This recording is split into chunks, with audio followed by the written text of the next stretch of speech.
Tonight on The Roast, Clive Palmer accuses the AEC of not letting Clive Palmer be a politician, and other politicians call for electoral reform. But first... Former Labor MP Bill Shorten has announced he's going to stand for the Labor leadership, and Shorten is ideal to fix the party's disunity since he caused it twice. Pope Francis has broken with tradition to cold call Catholics on his telephone, as opposed to his traditional form of communication, shouting from his bedroom window. So far, he's spoken to a pregnant woman and a grieving man over the phone and talked to God over, I'm guessing, the wind. Reports indicate that some calls believed to have been made by the Pope were actually hoaxes, or as they're called in religious circles, miracles. Still, it could lead to a lot of Catholics being exploited if someone calls them posing as the Pope. Hello, this is the Pope. No, really, it's the Pope. I'm wearing the hat and everything. I'm just calling for your credit card details. God needs them. Dennis Rodman, the former NBA star who treats his hair like it's a feature wall, has played his part in a diplomatic breakthrough, unveiling plans for friendly basketball games between North Korea and the United States. Rodman is frustrated his diplomatic efforts aren't getting the respect they deserve from his president. So why, Obama, are you afraid to talk to Dennis Rodman? No word yet from Obama, but my guess it has something to do with this photo. Go on, Dennis. You're not afraid to talk to Beyonce and Jay-Z. Why not me? Let me show you another photo.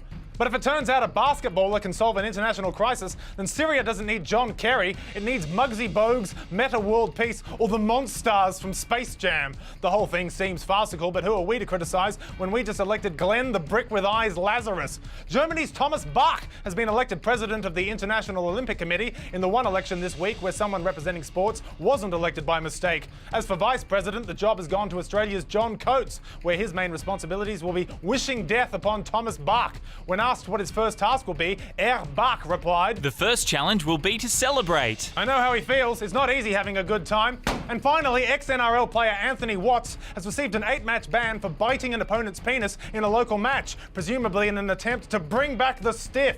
For The Roast, I'm Mark Humphries. Thanks, Mark. Next up tonight, Clive Palmer allegedly exploited a loophole in order to continue to advertise during last week's election advertising blackout. It's been reported that after Wednesday's cutoff, people continued to see Palmer-themed commercials, this time for the Palmer Coolum Resort. And if true, Palmer's tight electoral race may have something to do with people voting for a hotel instead of a person. But the commercial, which featured the candidate for Fairfax walking through his resort, was a pretty clever way to get around the blackout, and now also holds the record for the longest subliminal ad in political history. And regardless of your thoughts on the man, you have to admire his ability to find a loophole.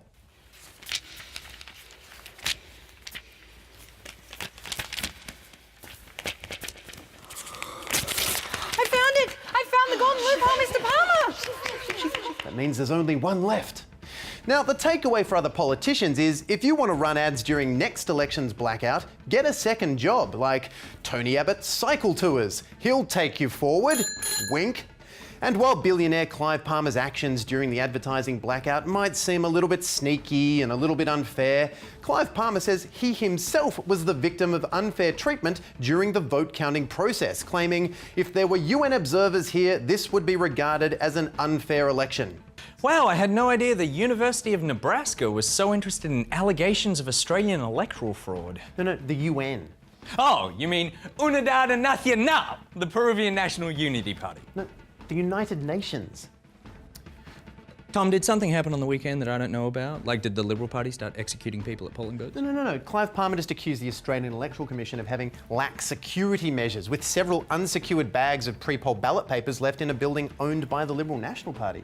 Right. Well, there's no Cuban Missile Crisis, but I guess someone with an eraser and a bunch of time on their hands could do some damage to those ballot papers.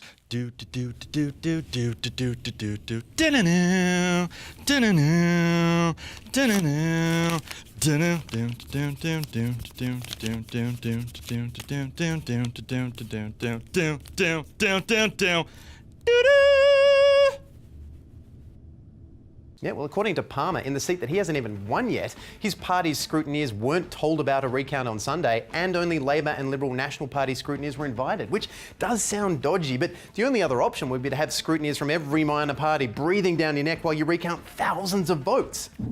Okay, that's a 1 for the Palmer United Party. You sure that's a 1? It looks like a 7.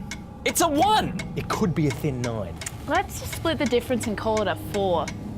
And Palmer's so serious about this, he says he'll block Abbott's policies unless electoral reform is promised.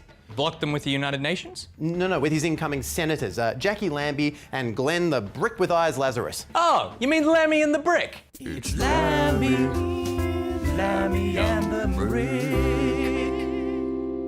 Oh. Well, no, I didn't, and it's pronounced Lambie. What? Oh, well, that changes everything. I don't think it does. Hello, Ban Ki-moon. Yeah, it's Nick again. I'm gonna need those UN guys with the blue hats I saw in Hotel Rwanda. No. Damn it, Ban Ki-moon. Syria can wait. Clive Palmer is grumpy. Leave the UN alone. No. Well, staying with electoral reform, last Saturday Australians went to the polls to vote for who they believed was the best person for the job. And thanks to preferential voting, they definitely ended up voting for a person for the job. And now with it looking increasingly likely that a number of micro-party senators will take office next year, politicians have engaged in a rare display of agreeing with each other by saying that the faulty system should be changed. As current Senator Ron Boswell told ABC Radio, there is something terribly wrong with the system that allows people with 2,000 votes or even 1,900 votes taking a place in Parliament. Because no one likes it when someone gets a seat that they shouldn't have due to a technicality under a broken system. Oh, got bumped up to first class thanks to a booking glitch. Oh, free shampoos. No, I paid for the privilege. Oh, cheers, mate. Go on, have a good one. The system is broken! Have a good one. And certainly the success of these micro-parties has sent shockwaves through both houses, with independent Senator Nick Xenophon noting, they were elected fairly and squarely under our current system, but that begs the question whether our system needs to change. And that's because when everyday Australians see another everyday Australian with zero political experience suddenly get elected to Senate with an annual salary of $190,000, more of them are going to try the same thing out in 3 years' time, which would turn the current Senate ballot paper from this giant white page into these actual white pages. So what kind of changes are being proposed? Well, Nick Xenophon thinks the best way forward is to have optional preferential voting below the line only. But I don't want to have to number 1 through 13.5 million. So then there's Liberal Senator George Brandis's idea for optional preferential voting for the Senate, where you could preference as many candidates as you wanted, but wouldn't have to do all of them for the vote to count. The problem, though, is that with these minor parties now a part of the political process, they'll be asked to close the door that they only just walked through. And whilst you'd think it might be difficult to sell someone on the idea of politically assassinating themselves, they might be more open to the idea when they realise the move from clubhouse to upper house is not as easy as they first thought.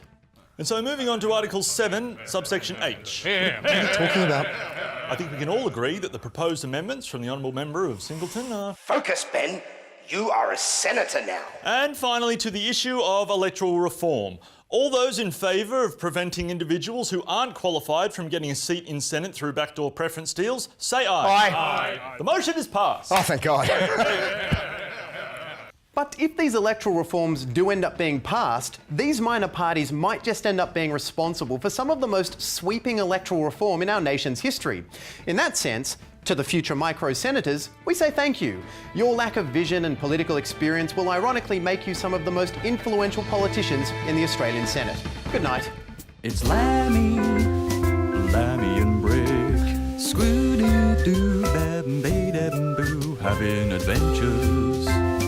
Look at them go, do-dam-boo, scan-diddy-da-boo, bird-doo-doo, preferential voting. Senators' friends hanging around, do-dam-boo, scan-diddy-da-boo, what are they up to?